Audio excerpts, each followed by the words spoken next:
coming up tonight on Primetime Local News. Rudolph Roundup takes place at Lloyd Comp. And Lloyd gets to work on a water screen replacement at the North Saskatchewan River. Plus, the Lloydminster Kinsmen start to sell their Christmas trees.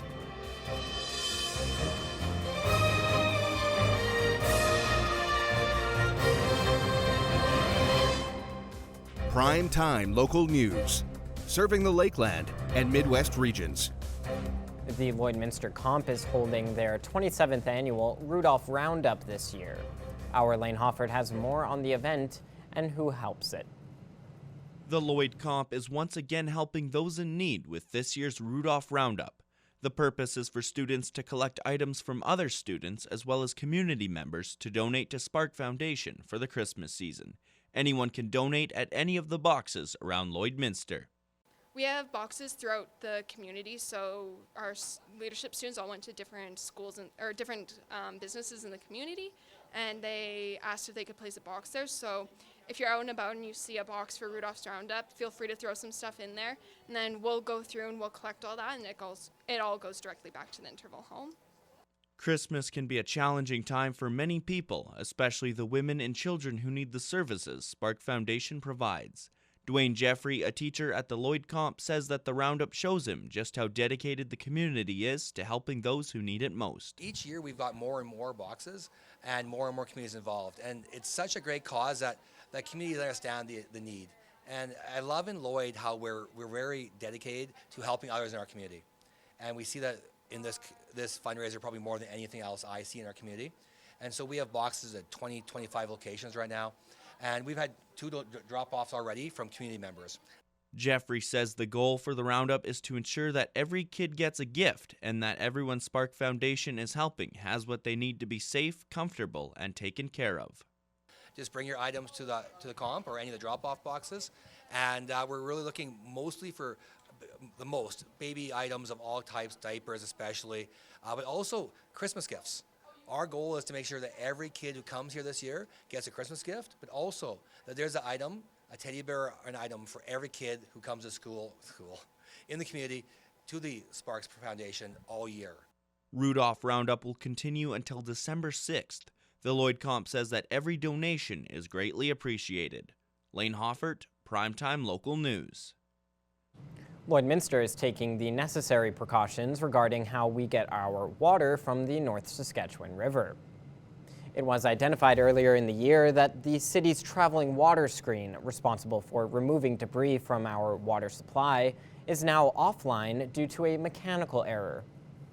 That river is a fast-moving river. It's got a lot of silt and it has debris because of that perspective.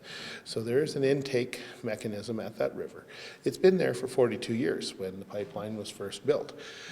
The screen has reached its end of life. A couple of options were debated, but the choice of a full replacement is what council believes is best for Lloydminster's future, costing the city over $500,000. So what was brought forward was a total replacement. It is a sole source, as they refer to it. It's not something that we can take advantage of our 5 or 6 or 8 machine shops to bid on and say, can you build us this screen? It's this dimension by this dimension, this high. This is much more intricate. It has to be able to be lifted and cleaned and put back in. The city intends to begin the replacement as soon as possible. The Kinsmen Club has officially started selling Christmas trees again this year. Our Jackson Fontaine talked to the tree chair to discuss this year's sale. I'm here at the Matrix Group building in Lloydminster, joined alongside Mark Gerlinski, who is the tree chairperson of the Kinsmen Club. How are you doing today? Pretty good. Awesome. So before we kind of get into what you guys started this week, why don't you tell me what the Kinsmen Club is? The Kinsmen Club is an organization all across Canada that kind of helps each community that they serve, trying to find those unique and special events and projects that we can make our community better. And what is the main purpose of the Kinsmen Club? Our main purpose, our motto is to serve our community's greatest needs, which there always seems to be something going on, so we're always always busy with something somewhere. And now getting into kind of what you guys started this week. Tuesday this week, if I'm wrong, correct me, but Tuesday this week you guys started a Christmas tree sale. So just, I think it's pretty self-explanatory, but just kind of tell me what that's all about. Right. Yeah, our Christmas trees is an annual fundraiser, which is kind of our biggest fundraiser for the year. It's held at the Aztec Safety Parking Lot, which they graciously donate for us.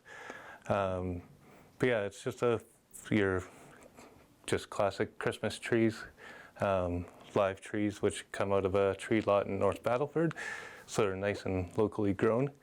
But yeah, that's where we raise our money to put back into the community. And roughly, like, how long has this little annual project been going on? Have you guys done this a few years? It's been, Yeah, it's been well, ever since I've been in the club, it's always been an annual fundraiser for us. So it's got to be pushing 25, 30 years, if not more. So there's been many of us that have chaired it over the years. Awesome. And roughly, like, each year, how many Christmas trees do you guys sell, actually? This year, we brought in 855 trees. Over the years, we've been up to 1,300 total. So yeah, it's nice to see those trees go into good homes. Wow. Yeah, that's amazing. And so you said the money is going to go back to the Kinsman Club, that is correct? Correct. Yeah, so with this fundraiser, we use that money to go back into different service projects and other organizations like kids sport, minor hockey, minor soccer, those kind of things. So why is it important to have something like this in Lloydminster, would you say? Especially this time of year with the snow, especially, kind of brings that Christmas spirit to everyone's homes, and nice to see a lot of families out picking out that special Christmas tree for their house. And final question, how long is this sale going to be going on? It's always hard to tell. Every year is a little bit different, but we go until all the trees are gone. We will have another shipment coming in next week with the rest of the trees, and then get them while they last. Perfect. Well, that's a great way to get in the Christmas spirit. Mark, thanks for taking the time to do this. Yeah, you're welcome. The second annual First Responders Kickoff to Christmas Toy and Food Drive starts this Saturday. Abby St. John has more on this year's fundraiser.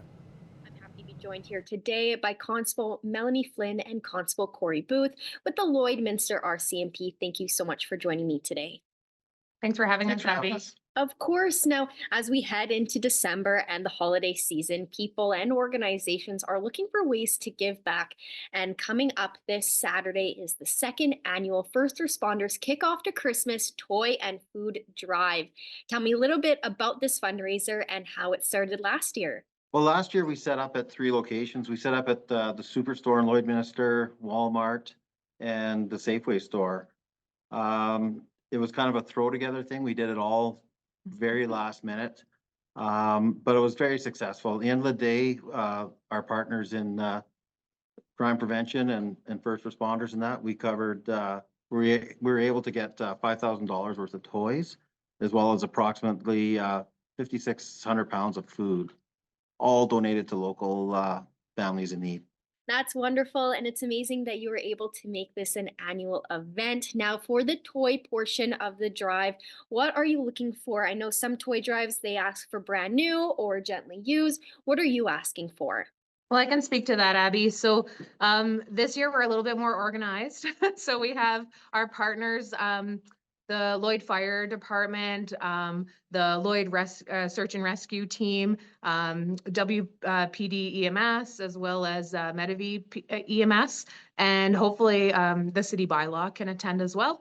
So we'll be set up at 3 locations this year, 2 of which are the same as last year, but we swapped out one this year. So we'll be at the Canadian Tire, the Walmart, and the Superstore. So all of those first responding agencies spread out amongst the city this year. And that's going to be Saturday, so this weekend coming up. And we're looking for toy donations or food donations.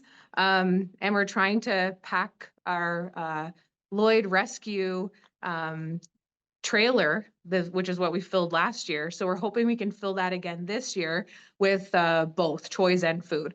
So at Superstore, they will have some $10 pre-made bags that you can purchase. That'll be at the Superstore. At Walmart and Canadian Tire, I think we'll see more toys and recreational items as well for some of those teenagers. Doing the hampers last year with partnership with the Olive Tree and the Salvation Army, that was just something we noticed was, teenagers sometimes get overlooked. So partnering with Canadian Tire, hopefully we can get some, recreational items that might appeal to the teenagers. Yes, that's a great reminder because no matter the age, everyone deserves a gift on Christmas. Now, for the food drive portion, I know you said Superstore will have pre-made bags, but for individual items, what are you looking for? Well, they sent us a lovely list of some of their high requested items and cereal, oatmeal, dry pasta. So some of those are non-perishable. Canned goods, obviously. Pancake mix, hot chocolate mix might be a good item for the upcoming holidays. And just Christmas treats in general, like some of the Christmas treat items that might otherwise not be in food hampers or food donations. So if you want to, we can take that stuff as well. Just really non-perishable items, which would be great too. So. That's great. Now, as this is the second year putting this fundraiser on, is there anything different besides the location change that people should know? We had a lot of cash donations last year. People were wanting to give to use our event as a time to give to the Salvation Army. So we did request that they have some of their kettles set up so that people can make those cash donations right on site there with us. So otherwise, I think Lloyd Fire hopefully will show up with their fire truck. So we're going to have our first responder vehicles there as well. So it's always fun to bring the young ones out to take an inside look at some of the first responder vehicles. Wonderful. This is gearing up to be a great fundraiser. Now, is there anything else that you would like to add that I may have missed? Just that we'll be out there from 10 in the morning on Saturday. We'll stay out as long as we can. It's supposed to be really cold. So we'll keep it till 3 o'clock at least. But if things are good, we'll keep going as long as we can. Awesome. Well, this sounds like it's going to be a great fundraiser, just like last year. And I wish you the best of luck for this Saturday. And thank you so much for joining me. We'll see you around, Abby. Thanks. Thank you so much. It's now time to take a look at your adorable animals in our pet picks of the day.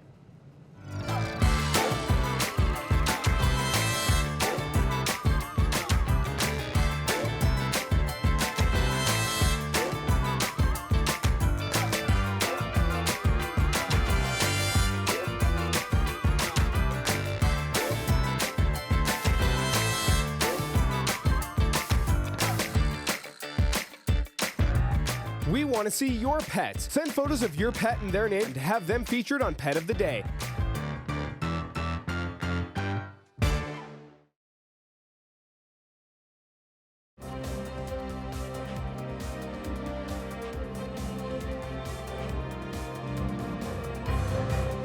Singer Brett Kissel brings his tour to Lloydminster next week. He also has released a new and deeply personal single called Close to You. Stacey Comer has more. I have a special guest joining me today on Primetime Local News. Brett Kissel is here. Brett is a friend of the show. Everybody knows him. Thank you so much for taking time to speak with me today, Brett. Oh, the pleasure's all mine. It's great to chat with you again. Well, you're coming to Lloydminster here next week, and your show is sold out. So normally I'd be talking about ticket sales, but it sold out so quickly. I think you and Johnny Reed sold out the quickest here for the shows in Lloydminster. So it's going to be great for those who have tickets. But in the meantime, you've released a single that is very special to you. It's called Close to You, and it's about the passing of your grandparents, which is obviously something that is, not to go through is just terrible. All of us have, or most of us have done it. And now you've written a song as a tribute. So tell me about the process of writing Close to You and what that meant to you. Well, I appreciate that, I get the opportunity to talk about the song Close to You because, I miss my grandparents every day, and it took many, many years for me to finally be able to write this song, although I've had the kind of the idea and some of the lyrics for a long time. Grandma and Grandpa were on their way to come to see me play a concert, and I begged them to come to the show. I knew that the roads were bad, but Grandpa was an old farmer.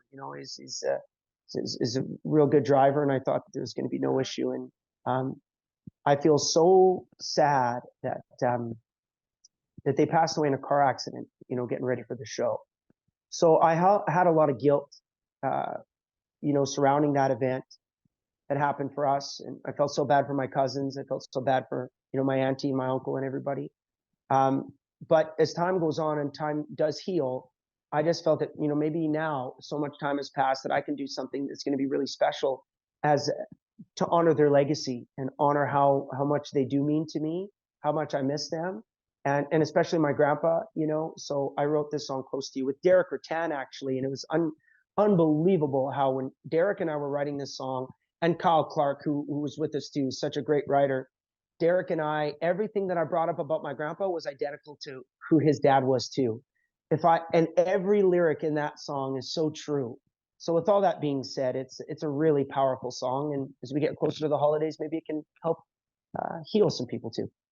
Well, I think people can relate to it. As you said, I watched the lyric video and there's a line in there and showing the red Ford truck. And there's always something that comes up about loved ones that have passed where you see, throughout the day that might remind you of them. So is it emotional when you perform this song as well, Brett? There are a few songs in the set that are definitely very emotional that I don't perform that often because as I've become a much deeper feeler, if that makes any sense, I will get over, emotions will, kind of overrun. Close to You is very difficult to play. I've only played it a few times. I Didn't Fall in Love with Your Hair is really hard to play, as well as Tough Times The Less Tough People Do has become really difficult to play too. When I was younger, maybe before kids and stuff like that, before I really felt, loss or the meaning of life and all these different things that you get as you mature and you gain wisdom and experience in life, I would sing these songs because I knew that they were important to do in the set list. Now they're so important. They have such an impact that they're very difficult to do in the show.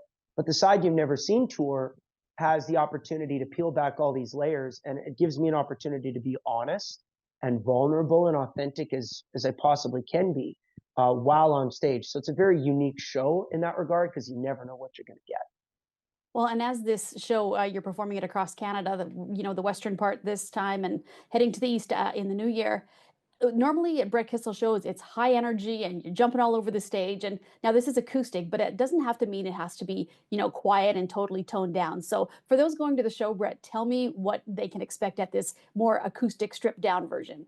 Well, they get everything, and I think that they get the best parts of what makes a show so special. We talked a lot about the intimate moments, the vulnerable moments, and yes, of course, we have to do that. That's what this tour is meant to do.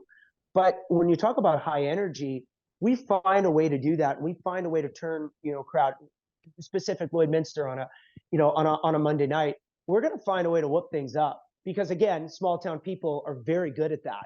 I grew up in a small town, so I know what buttons to push and I know what buzzwords to use, and I know exactly how to navigate this show to make sure that we get the energy right. So it's going to be very special, but no two shows on this entire tour have been or will ever be alike. They're so unique and so different.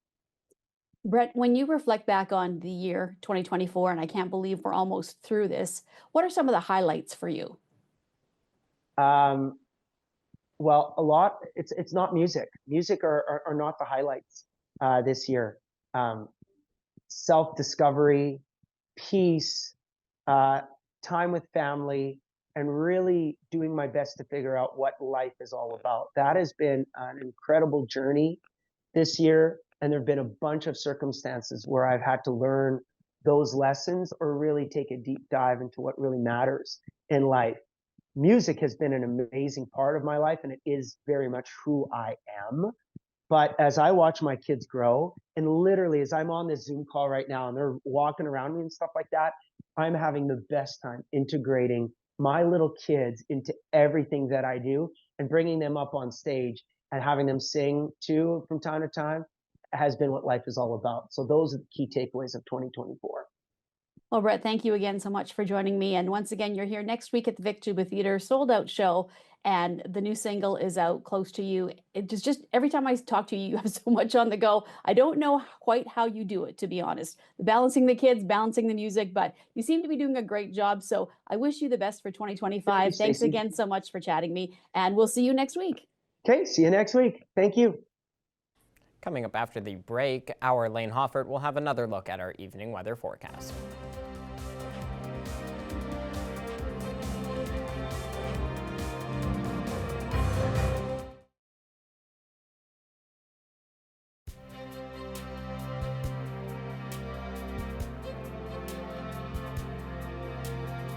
Hello, welcome back. We're taking another look at your evening weather here. It's minus 23 currently in the border city. We got those 9-kilometer-an-hour winds, making it feel a little bit closer to minus 31.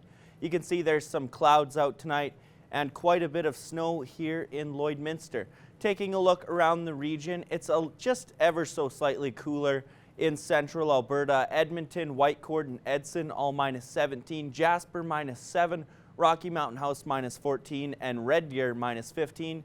Athabasca and Cold Lake are both sitting at minus 20. Over in Saskatchewan, Meadow Lake is minus 20, Prince Albert minus 19, Melfort minus 22, North Battleford minus 23, and Saskatoon minus 25. Moving up to northern Saskatchewan, Uranium City and Williston Lake are both sitting at minus 19. Flin Flon is minus 17, South End Reindeer minus 16, Stony Rapids minus 18, La Loche and Buffalo Narrows both minus 20. High Level minus 22, Grand Prairie and Slave Lake both minus 18, Peace River minus 19, Fort Mac is minus 21, and Fort Chipewyan minus 25. Moving down south, Banff is minus 5, Lethbridge and Medicine Hat both minus 13, Calgary minus 14, and Coronation minus 21. Kindersley and Regina are both minus 23, Yorkton minus 21, Moose Jaw minus 20, Swift Current minus 17, and Estevan minus 18. Tonight in North Battleford, it's going to be minus 32, mostly cloudy and very cold with 7-kilometer-an-hour winds. Now taking a look at Cold Lake, it will be mostly cloudy and very cold. A little bit of snow at times, but it won't accumulate, minus 28. Now taking a look at Lloydminster, it will be minus 27, mostly cloudy and very cold. Looking at some temperatures throughout the region, Meadow Lake is minus 31, Bonnyville minus 30, Provost minus 28, Isle La Crosse minus 26, and Paradise Hill minus 29. Myrnam and Wainwright will both be minus 28, Pierceland minus 29, Unity minus 30, and Calgary minus 21. Taking a look at your 7-day forecast, on Friday it will be cloudy and very cold with a high of minus 22.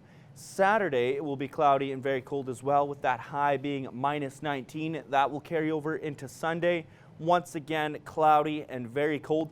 But after Sunday, we are going to see it warm up ever so slightly, actually moving into the positives on Tuesday at +3 before dipping back down, but not going quite as low as we've experienced these last couple of weeks. So we do have a little bit to look forward to. Yeah, it might even end up being rain that ends up coming in on Tuesday, just because that is positive weather. So it's interesting to see what will transpire next week. That's right. As long as that rain doesn't freeze and turn into ice, yeah, everything should be good. We Here's don't hoping. want that. Yeah, that's right. Fingers crossed. And that is all the time we have today for Primetime Local News. Thanks so much for watching, and have a great night.